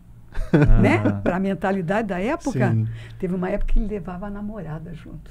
Aí eu comecei a pensar, digo, ai meu Deus, o que será que é isso? Mas enfim, daí era assim, então a gente tinha músicas de CDs, que tinha dos vinil, que tinha aqueles barulhinhos, né, que ele fazia aquele chiadinho. Tinha músicas de cassete. E eu sempre queria fazer umas coisas diferentes. Ah, não, eu queria este ruído neste momento. Aí era um ruído que eu ia tirar de não sei de onde, de um vídeo, de um filme do Disney que mostra o Pato Donald fazendo um barulho, sabe essas coisas? Você queria extrair aquele barulho para poder colocar ali. Mas era aquele barulho só. Aí você... Não, isso aí é uma coisa incrível quando eu lembro. Aí você apertava aquele bendito daquele cassete e ele fazia um barulho que você não queria aquele barulho. Junto com o som que você queria. Você queria o som. E faz, desfaz, e faz, desfaz. Gente, era uma coisa surreal, pensando. E hoje essa maravilha, né? Você vai lá, pede... Hoje eu tô fazendo celular, né? Hoje eu tô fazendo celular, isso. Sim. Eu não faço, porque infelizmente eu sou meio ignorante, sabe? Na parte de... Mas eu aprendo. Sim. Né? Mas assim, tem os alunos... Sim. Os alunos fazem, professores fazem, editam e tiram e põem. Só quero aquele apitinho, aquilo sai perfeito, gente. Sim, Mas não era nada assim, né? E eu me desviei do que você me perguntou. Não, mas eu gosto muito dessa oportunidade da gente falar da história. Então, a senhora falou na Varanda. A Varanda era um clube de danças, talvez o mais famoso aqui de todos os tempos, em Francisco Beltrão, né? Sim. Que funcionou, eu acho que que tem nos anos 70 também. e 80. Sim. Ficava na Avenida Júlio Assis Cavalheiro. Nem no lembro porão. Que estabelecimento está hoje lá naquele lugar, né? É uma loja, né? É uma loja, né? Já teve uma porque depois virou uma discoteca, não foi? Que era... teve várias. Não, daí com outro nome, mas era a mesma coisa, né? Mas a primeira foi a Varanda já era a discoteca. Que a Varanda que era bem famosa, né? À noite, domingos à tarde, eu imagino, tinha matinés, né? E aí eu até fiquei tentando imaginar quem seria o profissional que estava lá para atender a senhora. Eu acho que teve um DJ que era o Glicério, talvez tenha ficado o Glicério, sim. Que ficou mais tempo. Eu não sei se eu estou enganada, o Cebola também. Eu não sei se ele é. Eu sei que depois ele foi proprietário das danceterias talvez seguintes, por isso que eu estou ligando o nome dele. Que era a Gênesis, a agência underground, né? Mas será que ele não trabalhava antes? Pois eu não sei, talvez uma informação assim, aí se ir buscar, né? Sim. Talvez sim. Muito legal. Eu gosto dessa, não, é bom dar essa oportunidade de dar essa relembrar a história aí do município. E realmente, acho que a gurizada de hoje não tem noção de como era difícil, né? De como... Eu estava lembrando hoje, a minha banda preferida se chama Ramones, né? É a banda do coração aí. Capaz, é uma novidade. Mas eu nunca tinha visto eles tocar, eu só escutava, né? Eu não tinha visto um vídeo deles tocando ainda, porque não era uma coisa fácil na época que eu aprendi a gostar. E aí eu descobri que um primo meu tinha lá um VHS que aparecia, então ele teve que pegar um VHS, colocar um VHS em cima do outro. para fazer uma cópia, para me mandar pelo correio, para aí eu conseguir ver no videocassete, e a primeira vez que eu vi eles tocando. Então, assim, hoje é extremamente fácil, né? Videocassete, ele nem sabe o que é isso. Exatamente. Nem sabe o que é, né? No mundo do streaming. Eu tenho um Bluetooth lá em casa, e também, né, absolutamente inútil, mas de vez em quando... eu quero ver aquilo que você acha que tudo você encontra na internet. Quero dizer para vocês que não é verdade. Não é verdade. Eu tenho coisas maravilhosas, as coisas que eu estava dizendo para vocês que eu trazia. Mas não acho na internet. As gurias vão lá procurar as músicas, inclusive música. Netflix acha tudo. Não é verdade também. Não tem tudo, não. Muito bem, muito bem. Eu acho que estamos chegando ao final. Estamos chegando no finalzinho? Finalzinho. Muito bem, muito bem. Mirna, nós costumamos encerrar, a gente chama que tem a hora do brodo, faz parte da bundinha da cuca. Estamos chegando no final do nosso episódio. E nesse momento final, Mirna, a gente pede para que o convidado dê uma sugestão, indique o trabalho, o serviço de alguém, de um amigo, de alguém próximo, enfim, alguém que você confie e que poderia indicar o trabalho dessa pessoa. Pode ser mais de uma. As pessoas que vão assistir tenham, digamos assim, uma referência. Olha, esse é um profissional que eu poderia... Isso. De qualquer área. Pode ser mais de uma área também. Não, na minha área, que nós conversamos antes, a Graça seria uma referência de uma pessoa profissionalmente bem... a Graça Damschi, né? Dansky. Que ela é... Ela é uma artista plástica, é pintora, né? Mas também ela, na verdade, trabalha com materiais os mais diferentes, né? Sabe? Certo. Quem mais que você... Difícil, né? A gente pega assim de surpresa, né? Sim. Não era para ser bem de surpresa. Não, vocês falam... Às vezes a gente avisa bem antes, mas dessa vez não aconteceu. Você avisou, mas a gente veio conversando outras coisas, não parei para pensar. Tem muita gente boa, né, na cidade. Tem muita gente boa. Profissional, né? Todas as áreas tem. Sim. Infelizmente também tem muita gente que, né, na verdade, não faz bem, né, as coisas, né? Mas tem muita gente boa em todas as áreas, né? Não sei, não teria... Não, mas tá ótimo, já lembrou. Ótimo. Assim, o objetivo disso, da Hora do Brodo, é justamente a gente trazer mais nomes para a mesa, né? Mas durante todo esse episódio, eu acho muito bacana porque foram surgindo nomes de outras pessoas. Isso é bom, porque valoriza essas pessoas, porque traz a história da cidade, traz a história dessas pessoas. Eu acho isso muito legal. E a gente acha que não, Mirna, mas a pessoa quando está assistindo o episódio e surge, né? É mencionada, né? É isso, quando ela é mencionada, assim, é algo que... ela se sente valorizada, né? Exatamente. Não, então é legal. Sim.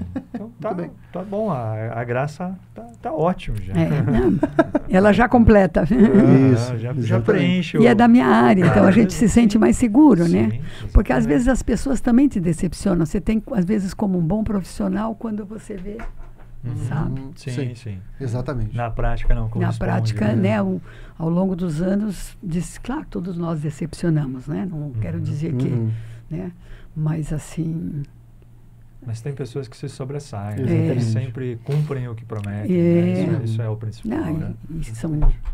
Nem sempre a gente vai ter um desempenho sensacional. Mas pelo menos entregar aquilo no prazo que você prometeu, é isso que é o mais importante. Muito bem. Vamos à pergunta final, então? Vamos lá. Vai lá, Luciano. Mirna, se você pudesse encontrar aquela menina de 17 anos, aquela Mirna Pirir. Ela senta na frente. Que conselho você daria para ela? Mirna Pirir, lá nos 17 anos. Você não acredita, mas o que eu diria para essa Mirna lá, que não fosse, porque tem coisas que não tem como você tirar, né? Que não fosse tão responsável. Porque a responsabilidade traz uma carga muito grande, né? E eu acabei passando isso para os meus filhos também. Tanto o Alexandre como o Tinho, que é o Roberto, né? Que é médico, né? eles são de uma responsabilidade que também, eu digo, ai, fui eu que fiz isso. É culpa minha. Culpa minha. Não queria, tinha que levar as coisas mais leves, sabe? Eu queria levar a vida com mais leveza. Aí eu levo tudo com muita seriedade, né? E é claro que isso veio da minha formação, né? Sim. Meus pais, né? Digo assim, a gente foi criada com valores, né? E a responsabilidade estava na base. Né? E a questão assim de valores mesmo, né? O que vale é o que você é, não o que você tem, porque eles vieram com as malas nas mãos, né? Então, vale o que você é e não o que você tem, né? Então, e você vai construir, você vai conseguir, você tem que lutar pelo que você quer. Então, sabe, foi uma coisa muito, muito forte até hoje. Né? Você falou antes da escola, largar a escola. Nossa, eu fico achando responsabilidade de largar a escola, né? Terminar. Sim. Claro que vai terminar. Né? Não quero que termine, mas... Mas a responsabilidade, eu acho que era uma coisa que eu podia levar com um pouquinho menos, assim. Talvez não é bem a palavra responsabilidade, né? Que a responsabilidade é importante. Mas, assim, essa... É quase uma preocupação exagerada. Isso, sabe? O levar a sério demais tudo, sabe? Levar a vida a sério, a profissão a sério, a educação dos filhos muito a sério, sabe? Tudo. É que às vezes o levar a sério demais nos impede de conseguir aproveitar um pouco mais. Exato. Relaxar um pouco, se divertir um pouco mais. Divertir muito mais, né? Isso, De me divertir muito na minha vida, sabe? Né? Assim, sempre aproveitei muito. Mas é bem isso que você diz, sabe? Eu te entendo muito bem, Mirna, porque eu sou meio parecido nisso, assim, que às vezes é uma preocupação tão grande, assim, de que tudo corra bem, fazendo um comparativo que não curte, é inferior. Isso, não poder aproveitar, não estar curtindo o que está acontecendo, de tão preocupado que tudo tem que... ser perfeito. Isso, exatamente. Como você falou antes, a perfeição não existe. Não existe. E é muito bom poder dar risada, se divertir daquilo que está acontendo, né? Então, realmente, entendo que... Eu acho que isso que eu diria. Levar um pouquinho mais light, né? Não é nessa fase eu não vou conseguir mais mudar. Mas que legal, que conversa boa, né? Olha, não tenho medo de dizer que acho que é uma das melhores conversas que a gente já teve. Não, obrigada. Mas é que vocês sabem conduzir, né? Então, que isso. É outra coisa. Mas não é só isso, não. Com certeza não é só isso, né? A gente aceita o elogio. Claro. Aceita o elogio. Que é verdadeiro, quero dizer. Que bom. A gente fica muito feliz, né? Não, realmente. E isso, né, Mirna, essa parte da importância, eu vejo a minha sobrinha é a sua aluna, né? Ela é aluna da escola, Ana Catarina, né? E é muito interessante quando vem isso de que, em algum momento eu já escutei ela falar que ela não vê a hora de poder ser sua aluna, né? De tu ver a relevância disso, do teu nome, né? Vamos pensar assim que é uma adolescente ali nos seus 12, 13, enfim, tudo mais, e o lugar que tu ocupa, né? Daquilo que tu vai transmitir, é um lugar de muita importância, né, Mirna? Então, assim, isso, sejamos francos, que não é para qualquer um, né? O que você está me dizendo para mim é uma surpresa, né? Porque eu sou muito mais firme, né, do que as outras professoras. Era delas não quererem ser minha aluna, né? Queria ficar com as outras, que são mais light. Mas isso traduz muito mesmo, né? A traduz muito na escola, no contexto todo. E aí pensando, né, te escutando, né, Mirna, por meio dessa conversa, poder, assim, deixar muito mais evidente algo que dá para dizer que já está claro, que é a tua importância na cultura. E Mirna, eu vejo diariamente no consultório a importância da cultura e especificamente da dança, pensando em termos de saúde mental, né? A possibilidade de poder se expressar através do corpo, né? Quantas vezes eu já acompanhei uma pessoa que tinha ali uma dificuldade de autoestima e por meio da dança você consegue florescer isso, consegue É uma coisa fantástica, Érico. Eu também sinto. E eu quero te dizer que esse período da pandemia que foi muito difícil para crianças, não tanto para crianças, mas para adolescentes, você sabe mais do que eu ainda, né?